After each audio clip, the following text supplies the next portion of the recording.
Chapter number 6 class 8th chapter number 6 8th class chapter का नाम है स्क्वायर एंड स्क्वायर रूट्स।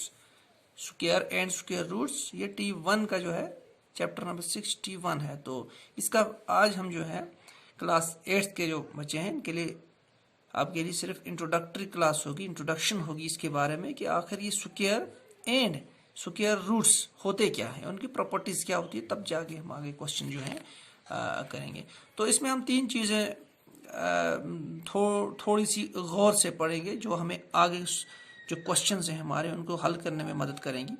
पहला हम पढ़ेंगे स्क्वायर्स आखिर होते क्या हैं और इनकी कुछ प्रॉपर्टीज़ जो ज़रूरी जो आपको चाहिए उनकी प्रॉपर्टीज़ क्या हैं और परफेक्ट स्क्वायर कौन से होते हैं। ठीक है, तो पहले हम ले लेते हैं स्क्वायर। SQUARE। देखिए स्क्वायर आपने सुना भी होगा और ज्योमेट्री में भी एक जो डायग्राम होती है हमारी उसके बारे में भी आपने कभी कभार पढ़ा, सुना और देखा भी हो। इस तरह की एक डायग्राम होती है जिसके चारों साइड जो होते हैं बिल्कुल इक्वल बराबर होते हैं। ये और ये चारों साइड बराबर होते हैं, उसको भी कहा जाता है स्क्वायर। ठीक, अब ये जो स्क्वायर है ये कहा जाता है जियोमेट्री में, मैथ की एक ब्रांच है जिसे कहते हैं जियोमेट्री। तो जियोमेट्री में जो ये शेप होती है चार साइड जिसके बराबर होते हैं उसे कहते हैं हम स्क्वायर। ठीक, अब एक और स्क्वायर होता है जिसको हम अलजेब्रा में स्क्वायर कहते हैं, यानी अलजेब्रिक स्क्वायर कहते हैं। तो उसका क्या मतलब होता है, वही अलजेब्रा वाला स्क्वायर जो है वो ये है और ये हम आज थोड़ा सा पढ़ेंगे, समझेंगे, जानेंगे क्या होता है। देखिए स्क्वायर का बिल्कुल सिंपल मतलब आप याद रखिए, दिमाग में बिठा के रखिए। हमारे पास कोई भी नंबर है, कोई भी हमारे पास नेचुरल नंबर है जो 1 से स्टार्ट होता हो और इन्फिनिटी 1 to इन्फिनिटी हो गया, कोई भी उसकी गिनती ना हो, यानी 1 से स्टार्ट होता हो इन्फिनिटी तक जाए। कोई भी हमारे पास नंबर हो, कुछ भी हो, चाहे 1 हो, 2 हो, 3 हो, 4 हो, 5 हो, 10 हो, कुछ भी हो, जब उस नंबर को हम दो बार आपस में ज़रब करेंगे, मल्टीप्लाई करेंगे। एक तो इसकी ये डेफिनेशन होगी स्क्वायर की कि जब भी हम किसी भी डिजिट को या किसी भी नंबर को उसी के साथ मल्टीप्लाई करेंगे। फॉर एग्जांपल मेरे पास 1 है, अब इसका स्क्वायर क्या होगा, जब इसको 1 को हम इसी के साथ, इसी 1 के साथ एक और बार मल्टीप्लाई करेंगे तो 1 into 1 क्या हो गया 1। ठीक, अब हमारे पास 2 है, अब इसका स्क्वायर क्या होगा, जब 2 को इसी के साथ फिर मल्टीप्लाई करेंगे तो 2 2s are 4। ठीक, तो इसका मतलब है 2 का स्क्वायर क्या है 4 और 1 का स्क्वायर क्या है 1। इसी तरह आप 3 भी कर सकते हैं। 3 का स्क्वायर क्या है, यानी 3 को इसी 3 के साथ एक और बार मल्टीप्लाई करेंगे तो वो हो जाएगा उसका स्क्वायर। तो अब इसको जब हम 3 into 3 करेंगे, यानी इसको हमने कर दिया मल्टीप्लाई, तो कितना हो गया 9। तो इसका मतलब है 3 का स्क्वायर कितना आता है 9। ठीक, इसका आपको ध्यान रखना है, सिर्फ आपको इतना ध्यान रखना है किसी भी नंबर का उसी के साथ जब मल्टीप्लाई एक और बार करेंगे, यानी 2 बार जब उसको आपस में मल्टीप्लाई करेंगे तो उसकी जो हमारे पास प्रोडक्ट आएगा वो हमारे पास बन जाता है क्या, उसका स्क्वायर, उस डिजिट का स्क्वायर बन जाता है। और दूसरे लफ्जों में आप इस तरह याद रखिएगा कि जब हम किसी भी नंबर को 2 बार ज़रब करेंगे, 2 बार मल्टीप्लाई करेंगे, या तो उसी के साथ मल्टीप्लाई करेंगे या इस तरह आप याद रखिए कि जब 2 बार उसी को आपस में 2 बार मल्टीप्लाई करेंगे तो वो हमारे पास आ जाता है उसी नंबर का स्क्वायर। फॉर एग्जांपल मेरे पास 1 का स्क्वायर क्या आ गया, मैं आपको बताता हूँ फिर आपको। 1 का स्क्वायर क्या आ गया हमारे पास, यानी कितनी बार ज़रब करना है 2 बार। ठीक, अब कितनी बार, ये 1 है ये भी 1 है, हम एक ही बार लिखेंगे यहाँ पर, कितनी बार इसको मल्टीप्लाई है 2 बार। तो ये भी ये हो गया इसका 1 का स्क्वायर, हम इस तरह लिखेंगे। अब आपको 2 का लिखना है स्क्वायर, यानी 2 को कितनी बार मल्टीप्लाई 2 बार, 2 into 2, और कितनी बार, कितने टाइम्स है, कितनी बार इसको मल्टीप्लाई किया गया 2 को, और यहाँ पे लिखेंगे छोटा सा 2। तो ये हो गया किसका 2 का मल्टीप्लाई। ठीक, इसी तरह हम लिखेंगे 3 का, तो 3 का स्क्वायर क्या होता है, यानी 3 को 2 बार मल्टीप्लाई करना है, ठीक है। और 3 को जब हमने कितनी यानी 3 लिखा, उसको कितनी बार मल्टीप्लाई किया, 2 बार, ये हो गया इसका स्क्वायर, यानी 3 का स्क्वायर ये हो गया। अब इसको जब 3 इंटू 3 करेंगे तो 9 आएगा, यहाँ 2 इंटू 2 करेंगे तो कितना आएगा, 4 आएगा, 1 इंटू 1 करेंगे तो 1 ही आएगा। तो इस तरह कोई भी नंबर हो, जब उसको उसी के साथ आप मल्टीप्लाई करेंगे तो वो उसका स्क्वायर बन जाता है, ठीक। अब मैं कुछ स्क्वायर में लिखता हूँ, आप देख लेना और अपने घर में भी आप ट्राई करना। मैं फिलहाल 1 से लेकर 10 तक आपको ये स्क्वायर्स जो हैं ये बताता हूँ। अब देखिए यहाँ पर मैंने जो है 1 से 10 तक जो है, यानी 1 2 3 4 5 10 तक लिखा है, इनके स्क्वायर्स निकाले हैं। तो किस तरह आप भी निकाल सकते हैं, देखिए मैंने आपको समझाया नहीं। 1 का स्क्वायर क्या होता है, यानी 1 को उसी के साथ मल्टीप्लाई करना, यानी 1 को 1 के साथ ही मल्टीप्लाई जब आप करोगे, यानी 1 को 2 बार मल्टीप्लाई करोगे तो वो बन जाता है इसका स्क्वायर। तो इसको हम किस तरह लिखेंगे डायरेक्ट इसमें, यानी आपने लिखा 1, 1 का स्क्वायर क्या आएगा 1, ऊपर लिखना है आपको छोटा सा 2, इसको कहते हैं स्क्वायर। 1 का स्क्वायर का मतलब होता है 2, ठीक। स्क्वायर का मतलब 2 होता है और क्यूब का मतलब, यानी स्क्वायर का मतलब होता है 2 टाइम्स 2, और छोटा सा ऊपर लिखना, उसी डिजिट के ऊपर आपको आपको नेचुरल नंबर या होल नंबर जो भी होगा उसके नंबर आप उसी के ऊपर आपको क्या लिखना है, 2 लिख देना है।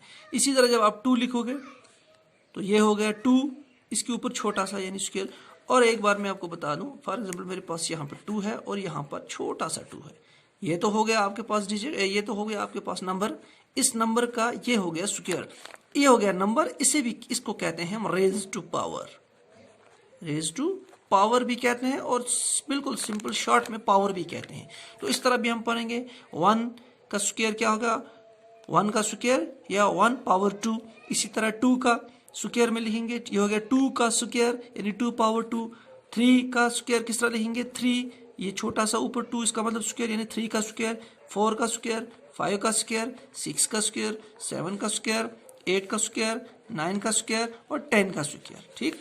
अब इसको पावर भी कहते हैं, 1 power 2, 2 power 2, 3 power 2, 4 power 2, 5 power 2, 6 power 2, इस तरह भी कहते हैं। लेकिन फिलहाल आप कंफ्यूज होने की जरूरत नहीं है, आप इस तरह याद रखिए, यानी 1 का जब आप पावर लिखेंगे, रेज टू 1 का आप स्क्वायर लिखेंगे, उसको 2 बार मल्टीप्लाई करनी है इस तरह, और इसका मतलब भी यही होता है, यानी कितनी बार मल्टीप्लाई है, 2 बार। यहाँ पे 2 बार मल्टीप्लाई है, यानी 2 कितनी बार मल्टीप्लाई है, 2 बार। यहाँ पर कितनी बार, 3 कितनी बार मल्टीप्लाई है, 2 बार। 4 कितनी बार मल्टीप्लाई है, 2 बार। तो सब 2-2 बार आते हैं। तो इस 2-2 बार को जब, यानी कोई भी जो आपके पास नंबर होगा उसको 2 बार मल्टीप्लाई होगा, वो हो गया उसका स्क्वायर। अब यहाँ पर एक और चीज आप ध्यान रखिए, इसी में आपको मैं समझाता हूँ, यहाँ पे प्रॉपर्टीज, दूसरा जो हमारे पास यानी प्रॉपर्टीज, स्क्वायर रूट की प्रॉपर्टीज क्या होती है। अब आप ध्यान रखिएगा, यहाँ पर छोटा सा आप ध्यान रखिए, देखिए यहाँ पर आपको आता है 1 को जब आपने रूट में तब्दील किया, 1 को आपने स्क्वायर में तब्दील किया, इसका आंसर क्या आ गया 1। 2 का आंसर कितना आ गया 4, यानी 3 को आप 2 बार मल्टीप्लाई करेंगे तो 9। इस तरह जब आप सबको करेंगे, 10 को आपने मल्टीप्लाई किया तो आपने पास कितना आ गया 100। अब एक चीज आपको यहाँ पे ध्यान रखनी है, आपके पास कोई भी डिजिट होगा, एक बात ध्यान रखना, आपके पास कोई भी डिजिट होगा, बड़े से बड़ा डिजिट होगा, अगर उसके आखिर में यानी उसके यूनिट प्लेस पर 1 होगा, उसका स्क्वायर भी हमेशा 1, उसका जो सॉल्यूशन करने के बाद जो यूनिट प्लेस होगा वो भी हमेशा 1 होगा। 2 वाले का 4 होगा, 3 वाले का 9 होगा। कैसे, मैं बताता हूँ। फॉर एग्जांपल मेरे पास एक है 1 3 7 8 2 1, यानी ये बहुत बड़ी रकम है आपको, ठीक। इसका आपको स्क्वायर निकालना है, ठीक है, इसका आपको स्क्वायर निकालना है। अब आप ये ध्यान रखिएगा, क्योंकि आपके पास 1 है, 3 है, 7 है, 8 है, 2 है और 1 है, लास्ट पे क्या है, यानी यहाँ से जब आप दाईं साइड से, यानी इस साइड से, इस साइड से शुरू करेंगे, यहाँ आएंगे तो यहाँ से हमको करना है, ये आ गया यूनिट प्लेस, ये आ गया टेंस, इस तरह 100 1000 इस तरह आ गया। तो यूनिट प्लेस में हमारे पास क्या है, यूनिट प्लेस में, ठीक, 1 है, ये याद रखिएगा। अब जब भी ऐसा क्वेश्चन आपको आएगा, आपको वो बताएगा कि भाई बताइए इस पे यूनिट प्लेस पे क्या है, यूनिट प्लेस पे कौन सा डिजिट है, 1 है, और इसका आप हमको स्क्वायर करके बताइए। तो जाहिर बात है अब सिर्फ इस पैरा पे चले जाना, इस टेबल पे। अब ध्यान रखना, जब भी 1 को हम 2 बार मल्टीप्लाई करेंगे वो 1 आएगा, 2 को 2 बार मल्टीप्लाई करेंगे 4 आएगा, 3 को मल्टीप्लाई 2 बार करेंगे 9 आएगा। यहाँ पर क्या है 1, इसका मतलब ये है कि इस रकम को जब आप 2 बार मल्टीप्लाई करेंगे, ठीक है, इस रकम को हमने 2 बार मल्टीप्लाई किया, लास्ट पे क्या है हमारे पास 2 1, इसका मतलब पहले इस 1 और इस 1 को आपस में मल्टीप्लाई करना पड़ेगा। 1 इंटू 1 क्या हो गया 1। इसका मतलब ये हो गया कि जब भी हमारे पास कोई डिजिट होगा उसके यूनिट प्लेस पे 1 होगा तो उसका स्क्वायर भी, जब उसका हम प्रोडक्ट निकालेंगे तो उसके यूनिट प्लेस पे भी 1 आएगा। ठीक, इसी तरह अगर कोई आपसे बड़ी सी बड़ी रकम होगी, ठीक, फॉर एग्जांपल मेरे पास 4 8 2 है, इसका आपको स्क्वायर यानी इसको 2 बार मल्टीप्लाई करना है। अब मैं आपको बोलूंगा बताइए, बगैर हल करने के आप बताइए कि इसको जब आप स्क्वायर निकालोगे तो इसके जो हल करने के बाद स्क्वायर का जो हल करने के बाद प्रोडक्ट आएगा उसके यूनिट, यहाँ पर तो 2 है, यहाँ पर तो 2 है यूनिट प्लेस में।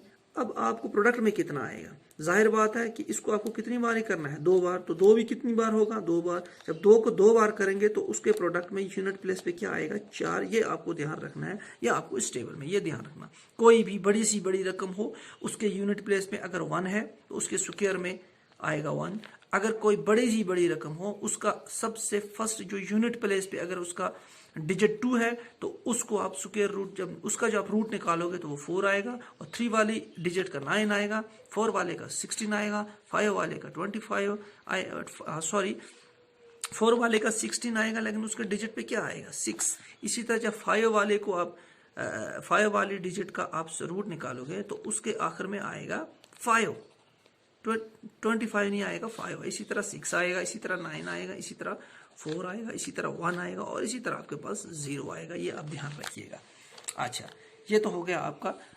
अब चलते हैं परफेक्ट स्क्वायर क्या होते हैं। देखिए, परफेक्ट स्क्वायर के लिए मैं आपको इसी टेबल पे समझाता हूँ। परफेक्ट स्क्वायर 1 से ये जो हमारे पास ये क्या है 1, फिर क्या आ गया ये 4, उसके बाद क्या आ गया 9, उसके बाद क्या आ गया 6, यूनिट पे देखिए आप क्या है 6, इसके बाद क्या है 5, उसके बाद क्या है 6 आ गया है, उसके बाद क्या है 9 आ गया है, उसके बाद क्या है 4 भी आ गया है, उसके बाद क्या है 1 भी आ गया, उसके बाद क्या है 0 कमा 0। ये आप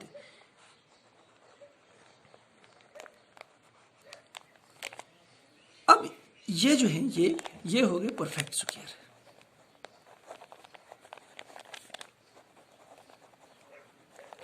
अब आप ध्यान से देखिए, मैंने इनको परफेक्ट स्क्वायर क्यों लिखा। देखिए, परफेक्ट स्क्वायर वो होता है, ठीक है, परफेक्ट स्क्वायर वो होता है जब भी कोई किसी को हम मल्टीप्लाई करेंगे तो वो वहां पे उसका प्रोडक्ट आ जाए।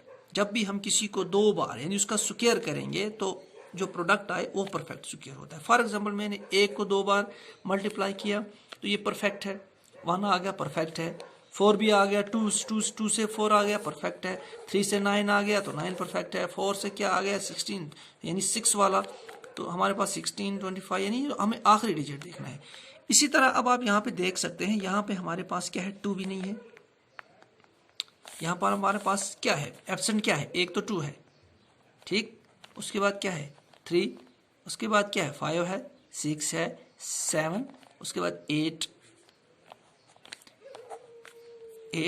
तो ऐसे इस तरह जब आप आगे जाते जाएंगे तो आपके पास इस तरह जो डिजिट आते जाएंगे 2 3 7 8 या इस तरह वाले जो डिजिट्स होंगे आपके पास। तो आप ये ध्यान रखना, ये हो गए non perfect square. Non perfect यानी इनका कोई भी ये किसी से नहीं बनने ना, ये जो है ये नॉन परफेक्ट यानी इनका कोई भी स्क्वायर नहीं है।